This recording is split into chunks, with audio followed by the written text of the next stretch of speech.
నమస్తే. బీఆర్కే భక్తి ప్రేక్షకులకు స్వాగతం. ఈ రోజు మనతో పాటు స్టూడియోలో ఉన్నారు ప్రముఖ ఆధ్యాత్మికవేత్త డాక్టర్ అనంతలక్ష్మి గారు. అమ్మని అడిగి మరికొన్న సందేహాలన్నీ కూడా నివృత్తి చేసుకుందాం. నమస్తే అమ్మ. నమస్తే అమ్మా. లలిత సహస్రనామాన్ని చాలా మంది చదువుతూ ఉంటారు. చదివేటప్పుడు ప్రత్యేకించి ఏమైనా నియమాలు పాటించాలంటారా? లలిత రహస్యనామ సాహస్రం అది. ఉమ్, లలితా సహస్రం కాదు, విష్ణు సహస్రనామం, లక్ష్మీ సహస్రనామం కాదు, అది లలితా రహస్యనామ సాహస్రం, అదే దాని పేరు. అది చదివేటప్పుడు జాగ్రత్తలు పాటించాలంటే అసలు ఎందుకు చదువుతారమ్మా? చదవడానికి కారణం ఏమిటి? అసలు ఇప్పుడు ఒక మాట ఉంది, ప్రయోజనమనుద్దిశ్య నా మందోపి వర్తతే అని. ఒక ప్రయోజనం లేకపోతే ఓ పిచ్చివాడు తెలివి తక్కువ వాడు కూడా ఏ పని చెయ్యరు అని. అవును.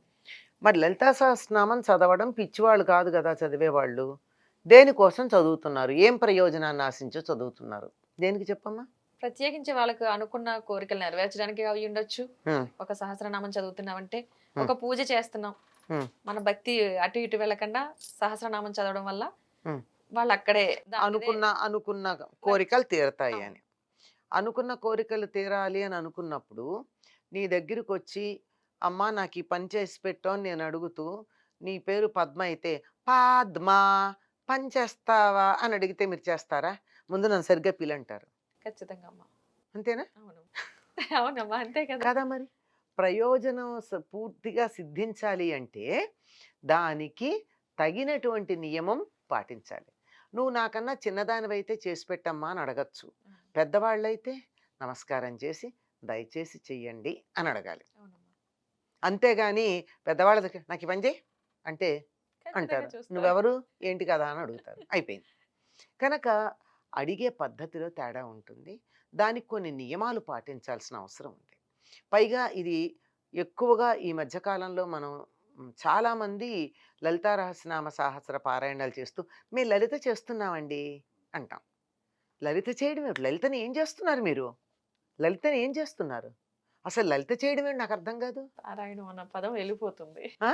పారాయణం చేస్తున్నాం అన్న పదం వెళ్ళిపోతుంది. పారాయణ కాదు, లలితా సహస్రనామ పారాయణ అన్నది వెళ్ళిపోయింది హ్మ్. కదా. ఒక లలిత నువ్వు లలిత చేస్తున్నావు, లలిత బొమ్మ చేస్తున్నావా?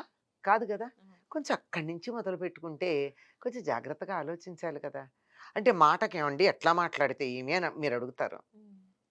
ఎట్లా మాట్లాడితే ఏమి అంటే, మాట్లాడకపోతే మాత్రం ఏమి? మేము తప్పులు చదివితే అమ్మవారికి ఎందుకు కోపం వస్తుందండి? అమ్మ కదా అని. చిన్నతనంలో తప్పులు చదివితే బాగుంటుంది కానీ పెద్దయ్యాక కూడా తప్పులు చదివితే బాగుంటుందా? హ్మ్. చిన్నప్పుడు ముద్దు ముద్దు మాటలు బాగుంటాయి, పెద్దయ్యాక తప్పులు మాట్లాడితే ముద్దు మాటలు అంటారు. ముద్దు మాటలు అనరు, అవునమ్మా. ముద్దు మాటలు అంటారు. ముద్దుగా ఉండకూడదు. మొదట్లో ఒకవేళ తప్పులు వచ్చినా తర్వాత సరిగ్గా ఉండాలి. పైగా ఇది మిగిలిన వాటికన్నా ఈ మధ్య కాలంలో ఎక్కువ రావడానికి కారణం ఏమిటంటే, ఇది చాలా శక్తివంతమైనది. శక్తివంతమైనటువంటి దానిని మనం సవ్యంగా వినియోగించుకుంటామా? ఆ శక్తిని ఎడాపెడా వాడతామా? సవ్యంగా ఉపయోగించుకోవాలి. ఎడాపెడా వాడితే అదేమవుతుంది? చేతిలో ఉన్న కత్తి ఇట్టా ఇట్టా తిప్పితే పక్కనున్న పిల్లలకో నా పేక్కో తగలొచ్చు కదా. అవునమ్మా. అది ఎంత పదునుగా ఉంది, ఎంత శక్తివంతమైనది అన్న దాన్ని బట్టి మనం అంత జాగ్రత్తగా వాడుకోవాలి. అన్నిటినీ ఎక్కడ పడితే అక్కడ పడేస్తాం. బంగారాన్ని పడేయం గదా. ఏం చేస్తాం? బంగారాన్ని భద్రంగా తీసుకెళ్ళి పెడతాం. దాచిపెట్టుకుంటాం. అలాగే విలువైనటువంటి దాన్ని జాగ్రత్తగా చూసుకోవాలా? అక్కర్లేదా? చూసుకోవాలి. కదా. హ్మ్. కనుక ఇంత విలువైనది, ఇంత శక్తివంతమైనది, ఇంత మహాత్మ్యం కలిగినటువంటిది కనుక లలితా రహస్యనామ సాహస్ర పారాయణ చేసేటటువంటి వాళ్ళు కొన్ని నియమాలు తప్పక పాటించాలి. హ్మ్. నేను చెప్తున్న ఈ మాటకి చాలా మందికి కోపం వస్తుంది. మీకు కోపం వచ్చినా నాకు ఎటువంటి నష్టం లేదు. ఎలాంటి నియమాలు పాటించాలంటారు? ఎంతమందికి ఎంత కోపం వచ్చినా నాకేమీ పర్వాలేదు. ఎందుకంటే నేను మాట్లాడేది సత్యము, ధర్మము గనక. తప్పు మాట్లాడితే తప్పు అర్థం రాక తప్పదు. హ్మ్. అందువల్ల జాగ్రత్తగా ఉండాలి. తర్వాత నువ్వు పాయసాన్ని కిలుం పట్టిన పాత్రలో పోస్తావా? శుభ్రమైన పాత్రలో పోస్తావా? శుభ్రమైన పాత్రలోనే పోస్తాం. కనుక ఆ శక్తి మనలోకి రావాలంటే మనని మనం కిలుం పట్టినట్టు ఉంచుకోవాలా? శుభ్రం చేసుకోవాలా? శుభ్రం చేసుకోవాలి. కనుక పాత 4 రకాల శౌచాలున్నాయి మనకి. హ్మ్. పరిసరాలు శుభ్రం చేసుకోవడం, ఇంటిని శుభ్రం చేయడం, ఒంటిని శుభ్రం చేయడం, మనసును శుభ్రం చేయడం. ఈ 4 శుభ్రం చేసుకున్న తర్వాత చదివినట్టయితే ఆ శక్తి మనకి పరిపూర్ణంగా వస్తుంది. మనం అదే సెల్ ఫోన్ వాడేటప్పుడు సౌండ్ సరిగ్గా రాకపోతే అవతల వాళ్ళు బాగానే మాడినా మన దగ్గర సౌండ్ సరిగ్గా రాకపోతే కారణం ఏం చెప్తాం? సిగ్నల్ లేదని చెప్పేస్తాం. సిగ్నలు లేదు, మన ఇన్‌స్ట్రుమెంట్ కూడా పాడై ఉంటుంది. హ్మ్. కొన్ని ఫోనుల్లో సౌండ్ బాగా రాదు. అవును. ఎందుకు రాదు? ఫోన్ అవతల వాళ్ళు మాట్లాడడంలో గాదు. నా మనమే ఇన్‌స్ట్రుమెంట్‌లో తేడా. కనుక నాకు శక్తి పరిపూర్ణంగా రావాలంటే ఈ ఇన్‌స్ట్రుమెంట్‌ని నేను చక్కగా చేసుకోవాలి. ఈ ఇన్‌స్ట్రుమెంట్ క్లీన్‌గా ఉండాలి. ఎటువంటి లోపాలు లేకుండా ఉండాలి. లేకపోతే ఏం జరుగుతుంది? నిప్పుల్లో తీసుకొని వెళ్ళి సాంబ్రాణి వేసే బదులు మిరపకాయలు వేసినట్టు అవుతుంది. అవును. ఏమవుతుందో నేను చెప్పక్కర్లేదు. ఘాటు ఎక్కువవుతుంది. మనం పేల్చలేం. అంతే కదా! సాంబ్రాణేస్తే ప్రశాంతంగా ఉంటుంది. ముందు. దేనికైనా అవసరమమ్మా. అవును. దీనికి మరింత అవసరం. హ్మ్. మనకే ప్రశాంతంగా ఉంటుంది స్నానం చేసి కూర్చుంటే. అవును. ఎంత హాయిగా ఉంటుంది.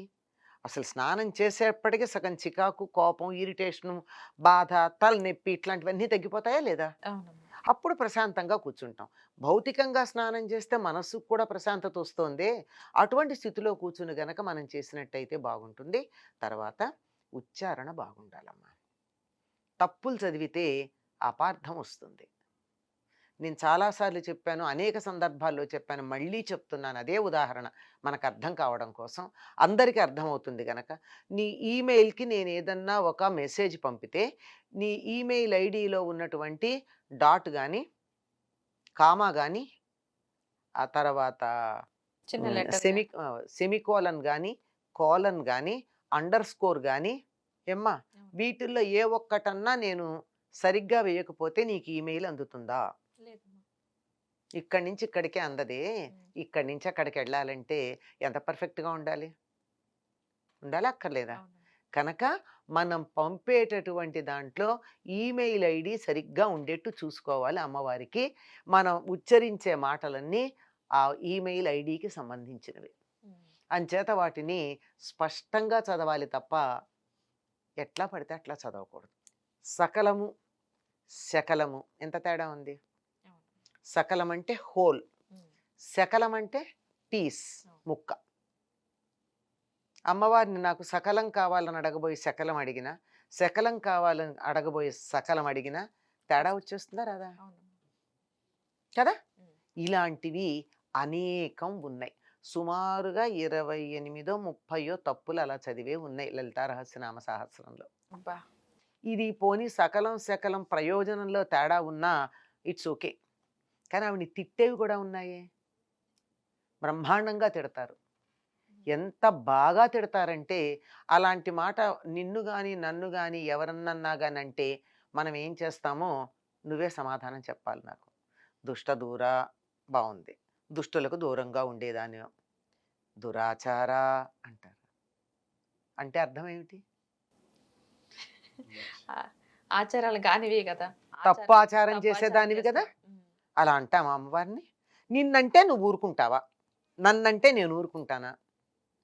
అక్కడ ఉన్నదేమిటి? దీర్ఘం లేదు. హ్మ్. దురాచార శమని అనుంది. హ్మ్. దురాచారాన్ని పోగొట్టేది.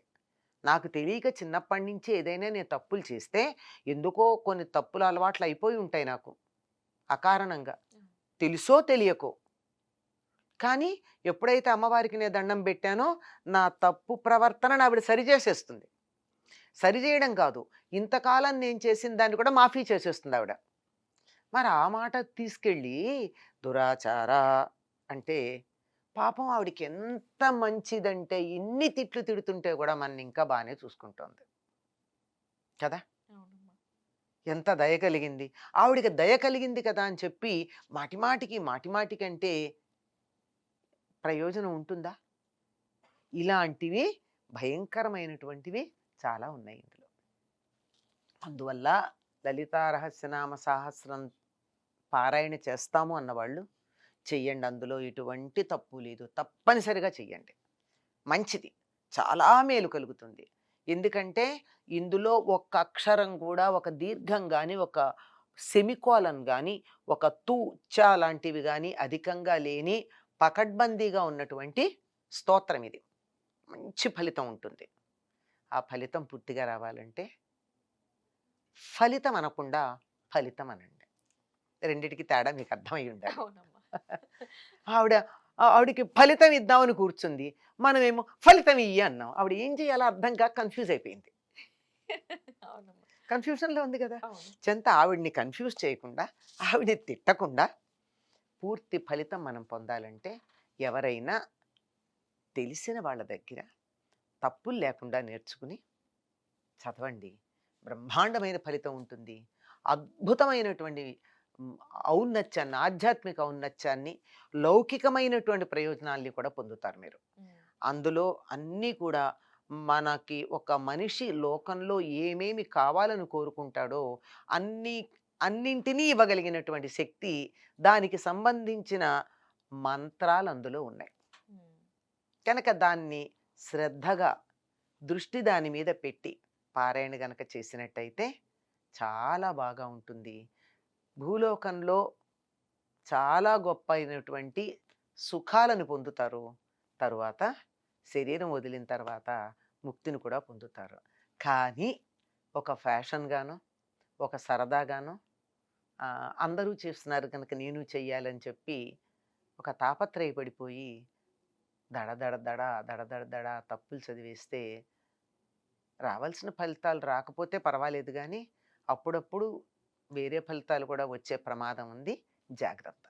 లలిత సహస్ర పారాయణానికి సంబంధించి ఎలా పఠించాలి, ఎలా పారాయణం చేయాలనే విషయాలు చాలా చక్కగా తెలియజేశారమ్మా. ధన్యవాదాలు. ధన్యవాదాలమ్మ తల్లి.